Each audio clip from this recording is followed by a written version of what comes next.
The biggest thing about a training program is following a pre-designed formal marathon training program.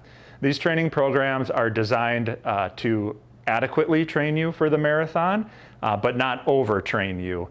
The timing is all set up so that you'll taper before the race, and people that are able to follow these have the confidence that they will be able to finish the race feeling good, and by not overtraining, you can prevent some common overuse injuries with running. These are designed for different levels of experience, different goal times for finishing the race. These programs can be customized to your goals and to your speed and to your level of fitness. So they're for everyone from a beginner to someone that's run 15 marathons. So you are going to have muscle soreness after the race, whether you stretch or not. Stretching is a great way to improve flexibility. Stretching actually improves muscle strength, but we don't have great evidence that stretching prevents injury. And stretching after the marathon isn't expected to really decrease muscle soreness. Some of the things you can do to prevent muscle soreness after the marathon is to ice your legs. And while we don't have ice tubs available, we do have a big lake that feels like an ice tub. And after Grandma's Marathon, you'll see that some people are actually sitting down in the lake right off Canal Park and icing their legs down. Science would say that these people are going to have less muscle soreness after the race than those that don't ice. Anti-inflammatories and Tylenol can also help with delayed onset muscle soreness, and those can be some other things that'll help.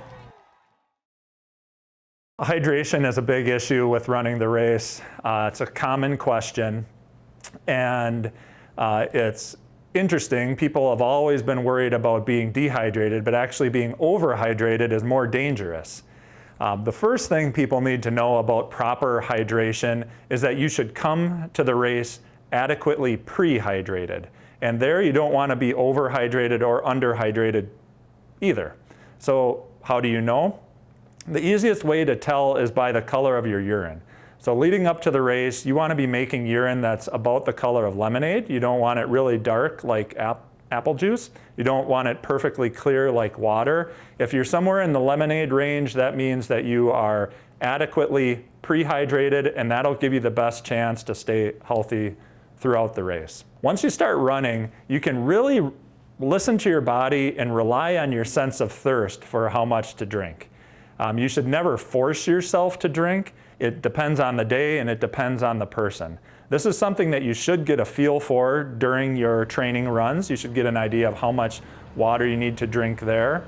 And people that really want to get into it can measure their body weight before and after long runs. And as a general rule, you should be losing between 1% and 2% of your body weight during a long run like a marathon.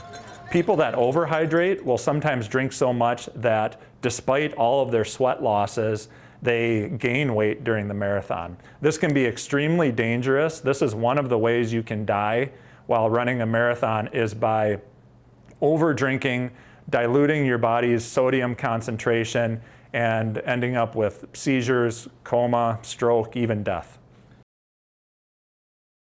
Grandma's Marathon is a June marathon. It's one of the only summer marathons in the United States. It's one of the things that make us special, but it's also a risk. It can be really hot and humid in June, and runners can overheat when they're running in hot, humid environments.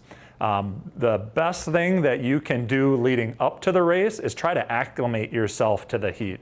I'm a big fan of trying to train in hot, humid conditions and getting your system used to that. That'll help you handle those sorts of situations on race day. And then on race day, your biggest safety feature is your pacing. If it's going to be a hot, humid day, you'll see that we're going to change the heat flags on the race course. If you're seeing yellow flags, if you're seeing red flags, that means that conditions are becoming unsafe and you need to change your pacing. You need to change your finish time goals. You need to slow down. You might need to walk, take extra time, drop your finish time goals, make this a social, fun event. Make sure you finish strong, make sure you finish safe, and keep yourself out of the medical tent. Once you start to develop heat stroke, once you start to develop heat-related illness, the only way to cool yourself down is to slow down, to rest. Ice water in the hat, cold sponges, those things feel good, but they don't decrease your core temperature. This is another situation where you need to pay attention to how you're feeling. And if you're starting to feel sick, if you're not feeling strong, if you're feeling worse than you did during your training runs, you need to slow down.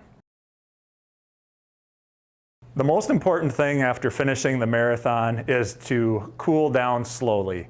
Keep your feet moving. Don't stop and stand. This will help your circulatory system to adjust back to walking from running mode. If you don't cool down properly, you can become weak, faint, you can have trouble walking. Some people pass out. This is a problem called exercise-associated collapse. It's the most common cause of people needing to be seen in the medical tent, and it's totally preventable. People want to stop and take pictures, and they want to celebrate, and they want to rest naturally. But the best way to make a healthy transition back to a rest period is to do that slowly. Keep your feet moving, keep those muscles in your legs contracting, your circulatory system will adjust, and you'll feel better. You'll be able to enjoy your post-race experience much more. Running 26 miles is a big deal. Stuff can happen, things can be somewhat unpredictable. I think your best way to protect yourself is to run on a familiar course. Run somewhere where the traffic is safe, maybe somewhere where you know that you can handle the hills, you know that your feet like the running surface, and set it up where there is support available. If something were to happen, if you got a severe pain in your leg, if you started to feel sick, if you were getting dizzy, that you could get help. Carry a cell phone with you if you can so that you can call someone. And I'm a fan of the looped courses where you bring yourself past your house, where there's bathrooms available, there's water available, you've got support if you need it, and then maybe the kids can come out in the yard and cheer for you too.